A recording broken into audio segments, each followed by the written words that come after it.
Hey authors, today we're diving into the foundation of your author brand, the three pillars that will make you unforgettable to readers. If you've ever wondered why some authors just seem to have that magic touch, that instant recognition, well, stay tuned because we're going to break it down right now.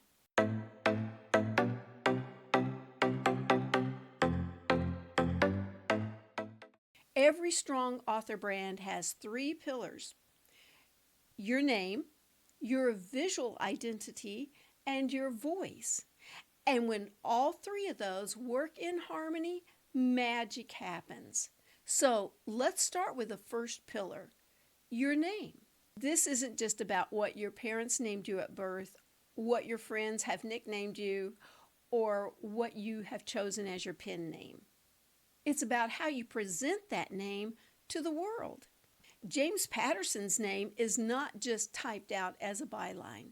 It's bold, it's confident, and it makes a statement that dominates his cover. Nora Roberts' signature font is so distinctive, people instantly recognize it. So what this means is that your name needs to be easily readable in any size. It should be memorable and distinct, consistent across all your platforms, and appropriate for your genre. Now, whether you're using your real name or a pen name really doesn't matter. What does matter is your style. This is your literary signature. Make it count. Let's move on to pillar two, your visual identity. This is where some authors stumble, thinking that a visual identity is just a pretty cover, but it's so much more than that. It's the complete visual language of your brand. Some graphic designers will put that together as a brand board.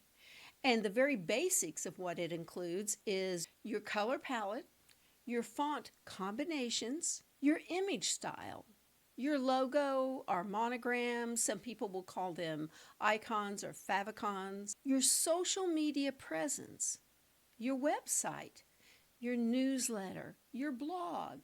Think of your visual identity as your author wardrobe. Everything needs to coordinate. It doesn't have to match exactly, but it does need to work together seamlessly. So whether a reader lands on your website or sees you on social media or is reading your newsletter, they should feel that connection immediately. And pillar three is your author voice. Here's where branding goes beyond the visual. Your author voice is not just about how you write your books. It's about how you present yourself everywhere. It's your social media personality. It's your newsletter tone, your website copy, your author bio, your interactions with your readers. Your voice should be consistent and authentic across all platforms. So if you're writing something like humorous, cozy mysteries, it's probably not a good idea for your social media post to sound like a corporate memo. Or if you're writing, say, a serious historical romance, I would refrain from sending out a newsletter that's filled with modern slang and emojis. Now, here's where the magic happens when these three pillars work together. Your name presentation matches your visual style, which supports your voice, which reinforces your name. It's a perfect circle of brand recognition. Are you confused?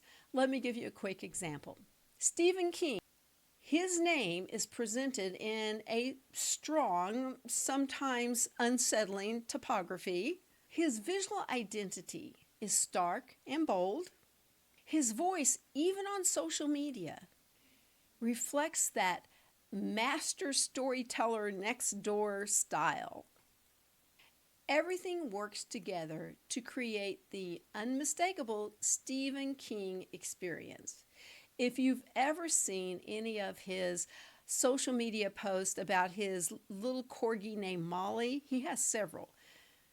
But he calls her AKA the thing of evil. And that just reverts back to the fact that he is the master of horror storytelling. Now you have the basics of what an author brand foundation consists of. Are you ready to build your 3 pillars? I've created a brand foundation checklist, which you can click the link below and download for free. And do that before next week, because that's when we're going to deep dive into Pillar 1, creating your signature author name presentation. Now, don't forget to subscribe and hit that notification bell. So until next time, keep working on that brand.